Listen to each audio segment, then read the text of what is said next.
page turns. Welcome back to the channel. I'm Matthew, the man with a hat who reads, and in some cases watches movies, because this is another episode of Adaption Discussion, and today we're talking about Clive Barker's Books of Blood. This was recently adapted again. Background first. Let's do background first. So, Clive Barker's Books of Blood are essentially a series of short story volumes, of which there are 6. This is volume 1 and the only one to get that nice, creepy looking cover from the new Hulu movie Adaption. The stories have been adapted multiple times throughout since their publication, and some of them have had their own movies just over one story. But I was curious to see when I got this book, I thought, I didn't watch the movie yet. I'll read the book, and then I'll watch the recent Hulu adaptation, see how they did. Okay, so I've heard about the film. It was an anthology film. I thought, okay, they probably took 3, maybe 4 of the stories from the volume that they have the new cover for, adapted it into an anthology type film with some loose connecting threads, and called it good. That's not what they did. They made the very interesting choice of writing a new story. And no, I don't think Clive Barker wrote it. From what I could tell, this film had some other writers, so I'm going to take a gander that he did not write this other story. So the only one they actually adapt from this volume is the first story, which is where we get the term Books of Blood. If you've read the story, The Book of Blood, which is the first story in the collection, you know what I'm talking about. That is actually the second story they adapt into this. Don't ask me why what should be the beginning is actually the middle of the movie, but whatever. The first story we get a little bit of a thing before we get our opening credits. And it starts out promising. We have a guy in a bookstore at night, which, have you ever noticed in horror movies, the bookstores / libraries always are like dark, creepy places, and they're like labyrinths. You can't find your way around. I've been in multiple bookstores. I've never had one that's as much of a labyrinth as they are in the movies, or as dark. They always seem to be fairly brightly lit. So I don't know where they get that in horror movies. That must be a thing. I don't know. But we have a promising start there that goes off the rails as we think, okay, this is going to be kind of our new connecting thread to the stories.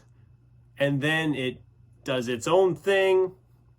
It jumps into this other story, which is, of course, Scratched into the Body, which is kind of the whole Books of Blood term, is essentially the Illustrated Man, like from Ray Bradbury, only more gruesome, that all these creepy stories are etched into this guy's skin. So it's pretty creepy in general. That first story is very unsettling.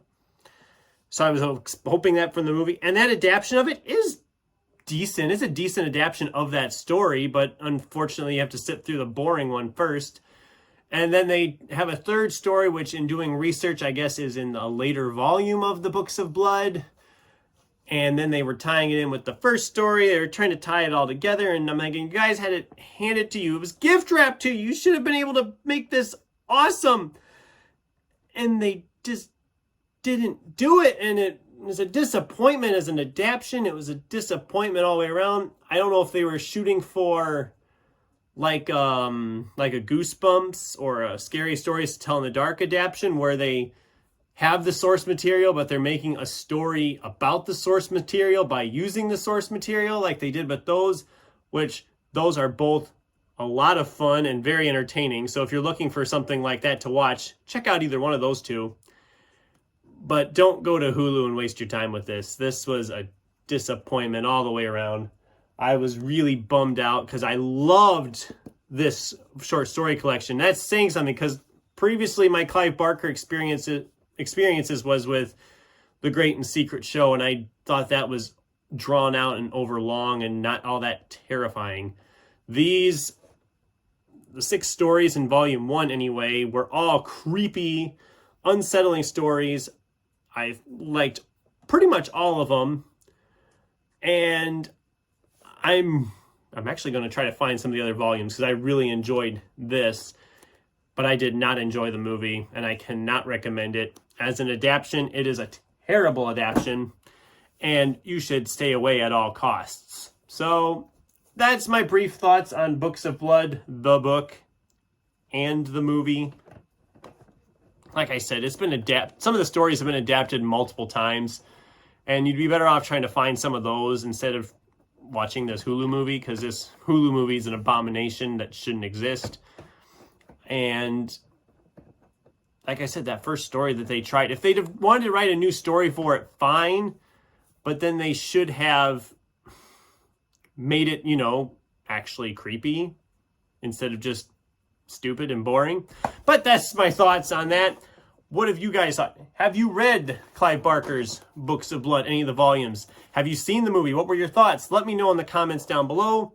Thanks for watching, and until next time, keep turning pages.